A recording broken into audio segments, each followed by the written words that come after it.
Aluminum is the third most abundant element on Earth, and may not be good for our brain, something we learned studying foundry workers exposed to high levels. Though the role of aluminum in the development of brain disease like Alzheimer's is controversial, to be prudent, steps should probably be taken to lessen human exposure to this metal. There are a number of aluminum-containing drugs on the market, like antacids, which have the highest level, though aluminum compounds can also be added to processed foods as anti-caking agents in pancake mix, melting agents in American cheese, meat binders, gravy thickeners, rising agents, and some baking powders, and dye binders in candy, so it's probably better to stick to unprocessed natural foods. However, if you cook those natural foods in an aluminum pot, a significant amount can leach into the food compared to cooking in stainless steel. If you do the same thing with tea, though, you get a few milligrams of aluminum regardless of what type of pot you use, suggesting the aluminum is in the tea itself.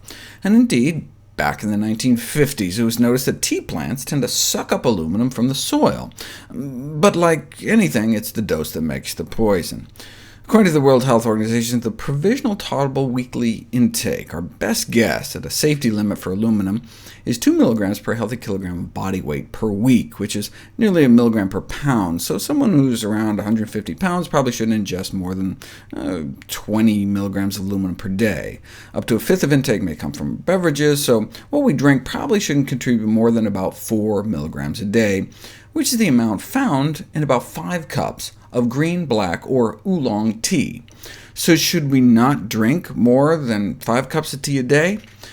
Well, it's not what we eat or drink, it's what we absorb. If you just measured how much aluminum was in tea, it would seem as though a couple cups could double our aluminum intake for the day. But if you measure the level of aluminum in people's bodies after they drink tea, it doesn't go up.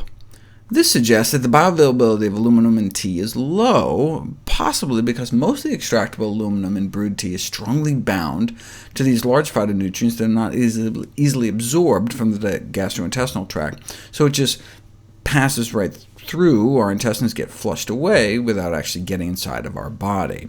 Probably more than 90% of the aluminum in tea is bound up. But what about studies like this showing a large spike in aluminum excretion through our urine after drinking tea compared to water? The only way for something to get from our mouth to our bladder is to first be absorbed into our bloodstream. But they weren't comparing the same quantity of tea and water. They had the study subjects chug down like 8.5 cups of tea, or just drink water at their leisure. So the tea drinkers peed a lot more, period.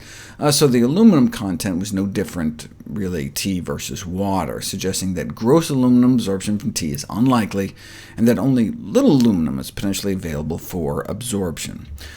So though as few as 4 cups of tea could provide 100% of one's daily aluminum limit, the percentage available for absorption in the intestine may be less than 10%.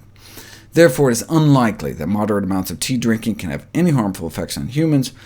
However, that's for people with normal aluminum excretion. For example, tea may not be a good beverage for children with kidney failure, since they can't get rid of aluminum as efficiently. For most people, though, tea shouldn't be a problem, though if you drink tea out of a can, buy undented cans, as the aluminum in dented cans can leach into the liquid, boosting aluminum levels by a factor of 8 sitting on store shelves for a year.